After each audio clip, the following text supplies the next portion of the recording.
대치동 독서법의 작가 박노성, 네, 여성호입니다. 네,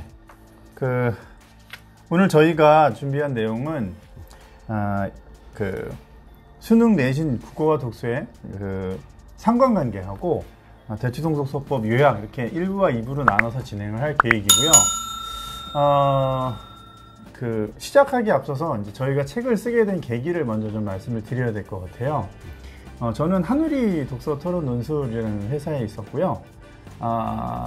강남직영지부를 담당했었어요. 그래가지고 음마 아파트 사거리를 두고 경쟁 관계에 있었던 두 학원이었습니다. 이제 제가 한우리를 그만두고 여성 원장님을 찾아뵈서 책을 쓰자고 여러 번 말씀을 드려서 쓰게 됐습니다. 뭐 사실 논술학원, 독서토론 논술학원 관심이 많으실 수도 있는데 학원의 기본 전제가 공부인데 독서토론 논술학원은 전제가 독서입니다. 그래서 책을 중심으로 해서 사고를 펼쳐나가는 과정이라서 실제 수업 모델들을 요즘 줌이나 인터넷 강의 같은 거를 이제 보여드리는 데 있어서 좀 한계가 있고, 그래서 책이니까 책을 통해서 제목 어떨지 모르겠습니다만 대치동 독서법이라는 제목을 통해서 우리 교수님하고 함께 의논했던 부분들을 좀 풀어나갈 수 있어서 의미 있는 과정이었고요.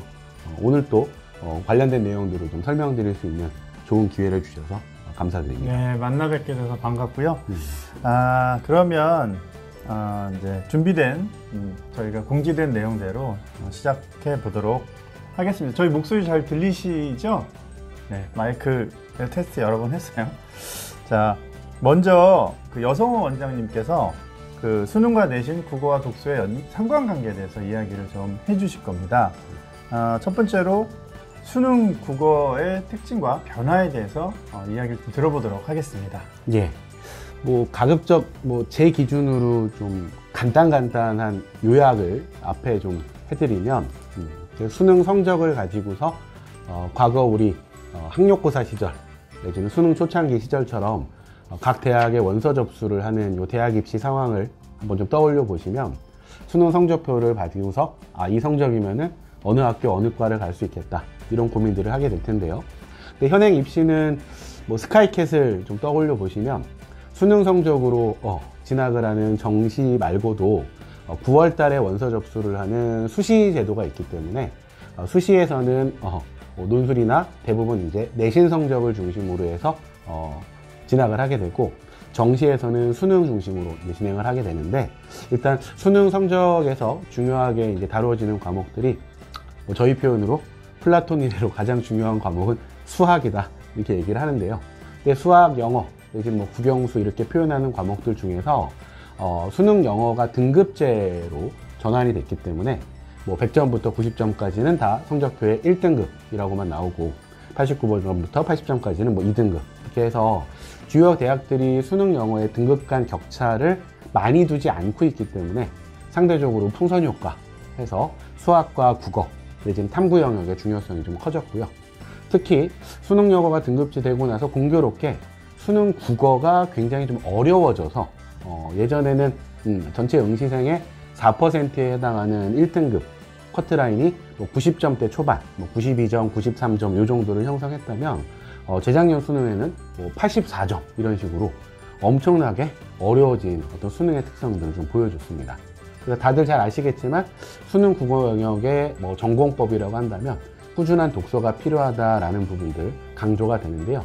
좀 더 구체적으로 좀 들어가 본다면 입시에서 많이 나오는 표현 중에 어느 대학을 가는지는 수학이 결정하지만 무슨 과에 합격하는지는 국어가 결정한다, 이런 표현도 있고, 의대를 갈지 말지 못 가는 거는 수학이 결정하지만 어느 의대를 가는지는 국어가 결정한다 라는 말이 있을 정도로 최근에 수능 국어와 관련된 관심과 노력들이 많이 요구되는 어떤 상황이고요.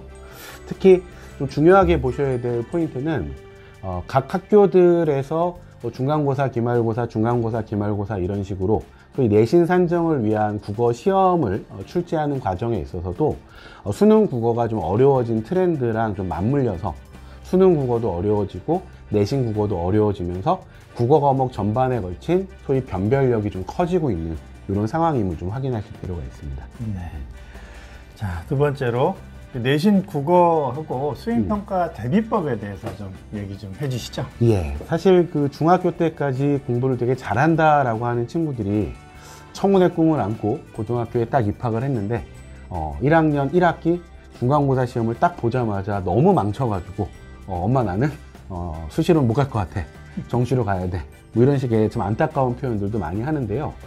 뭐 예를 들면은 지난 10월 28일에 서울대에서 발표한 2023학년도 입학 전형 예고사항을 보면 2023학년도라는 표현이 현재 고1 학생들한테 해당되는 내용이 되는데요.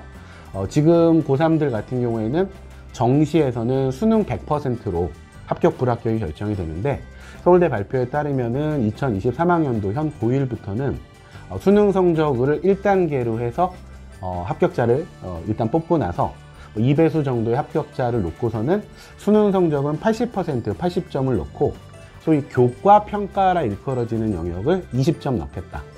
그래서 그 교과 평가 20점에 뭐 기본 점수가 15점이기는 합니다만은 두 명의 평가자가 학생들의 학생부를 보고서 A면은 5점, 뭐 B면은 뭐 3점, CC면은 빵점 이런 식으로 해서 수능의 격차도 있겠지만은 요 교과 평가의 격차도 둬서 수능만으로는 안 되는구나 라는 정확한 예고를 좀 했던 거 확인하실 수가 있겠습니다.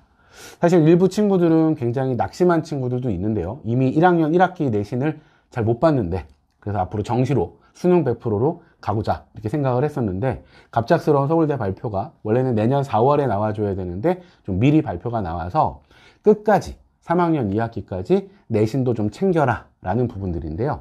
물론 좀 전문적으로 들어가면은 여기서 이제 AA를 받는다라는 게 단순한 교과를 정량 평가를 해서 꼭 뭐 1등급을 받아라 이런 식의 표현을 한 건 아니고요. 해당 교과에 대한 이수, 충실도를 보겠다라는 거니까 예를 들어서 공대를 가고자 하는 학생이 뭐 물리 과목을 뭐 피해서 들었다거나 이런 부분들은 좀 마이너스 요소가 될 수 있겠죠.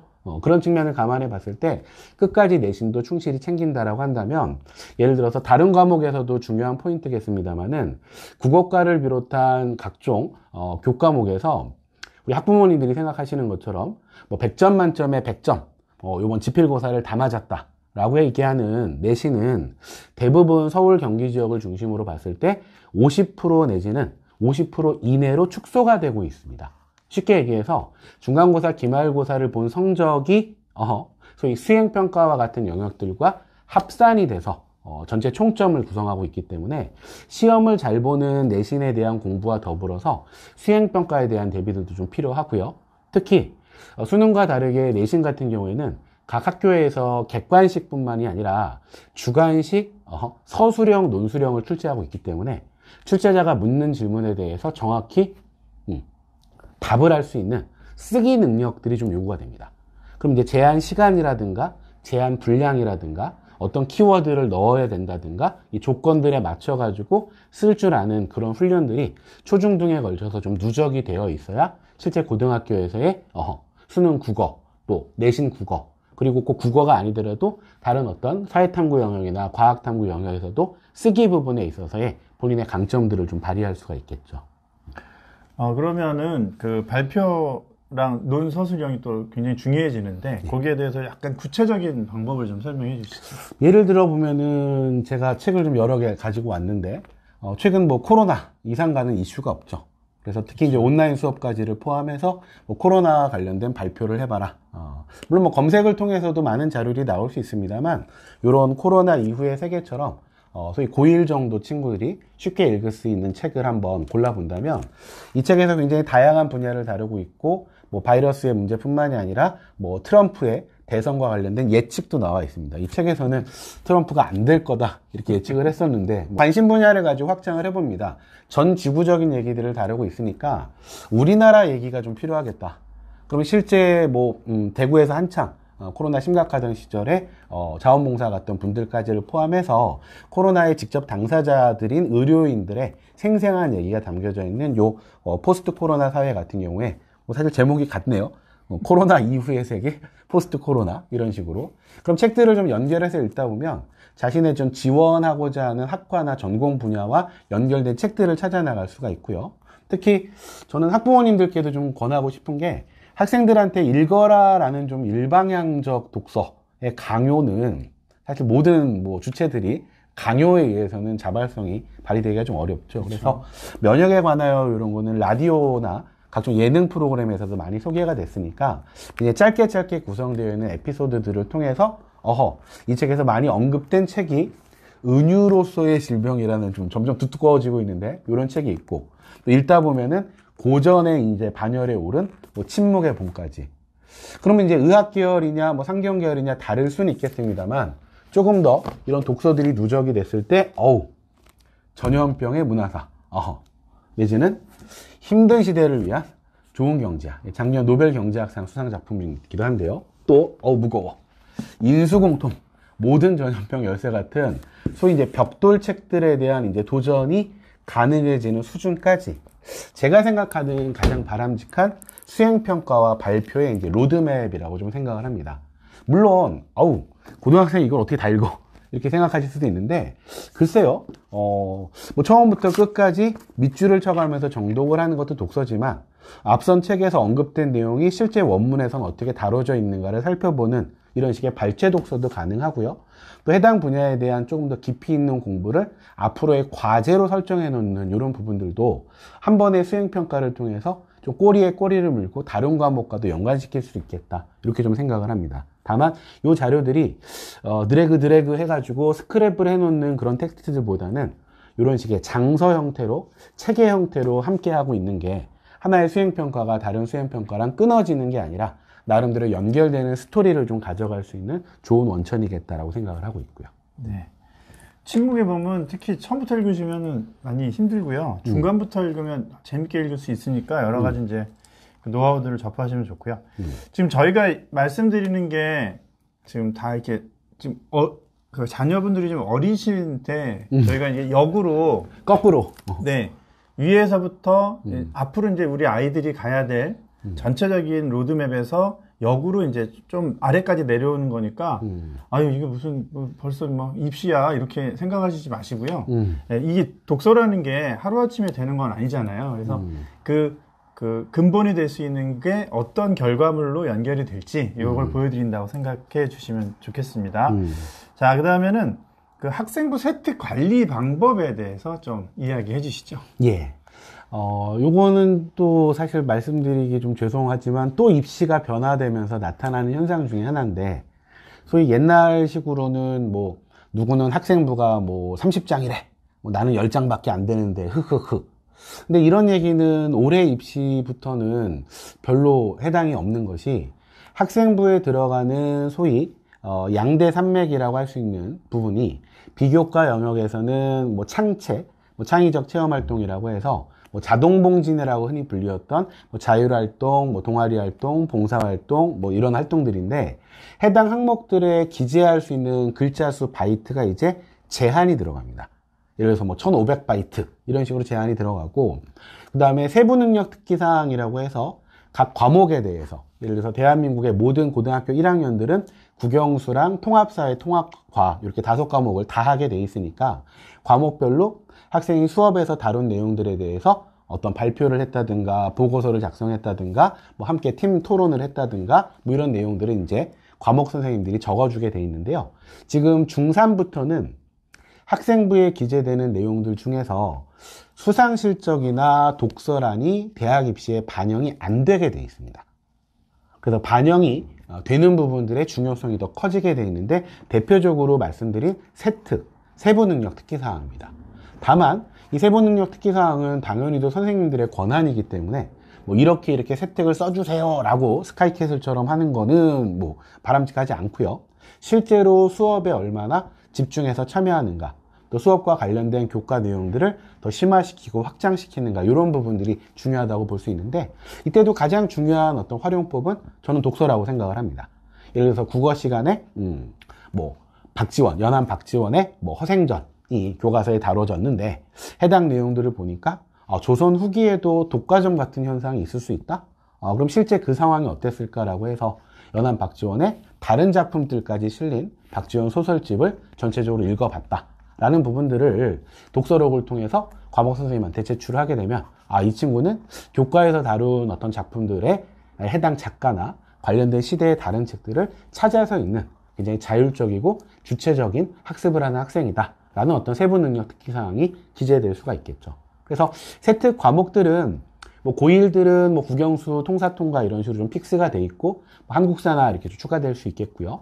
특히 지금 강조되고 있는 고2, 고3으로 가면서 뭐 주요 전공 관련된 과목들, 특히 이공계, 특히 의학계열 진학 준비하는 친구들 같은 경우에 물화생지 영역에 있어서의 해당 교과들에 해당되는 세부 능력 특기사항과 좀 연결될 수 있는, 그래서 뭐 생물 수업에서 유전자를 다뤘는데 유전자 가위에 대한 개념을 들었다. 그럼 뭐 크리스퍼가 온다. 이런 식의 어떤 책들을 찾아서 관련 교과목과 연관된 독서를 따로 떼서 놓지 않고 해당 과목의 세부 능력 특기사항에 들어갈 수 있도록 정리를 해놓는. 그래서 좀 공부 잘하는 학생들 보면은 파일 관리라든가 이제 폴더 관리라든가 이런 부분들을 좀 잘하고 있는데, 예를 들어서 다음 학기에 진행되는 각 과목별로 어떤 해당 과목의 주요 개념이나 주제에 대해서 어떤 책을 미리 읽어야겠구나. 마치 수학에서 뭐 상하를 띄었다, 원투를 띄었다, 나는 뭐 기하, 미적, 확통까지 다 했다, 이런 식의 선행 개념처럼 독서에 있어서도 다음 학기에 필요한 어떤 과목들과 연관된 책들을 좀 미리 찾는 훈련이 필요할 거고요. 이건 이따가 후반부에 어려서부터 이게 좀 습관이 되면 얼마나 좋을까라는 생각이 오늘 좀 방송에 임하는 가장 중요한 마음이었습니다. 네. 그러면 이제 우리가 이야기한 그 수능 내신과 국어 독서의 상관관계에 대해서는 이제 다 정리가 예. 된 거죠? 예. 네.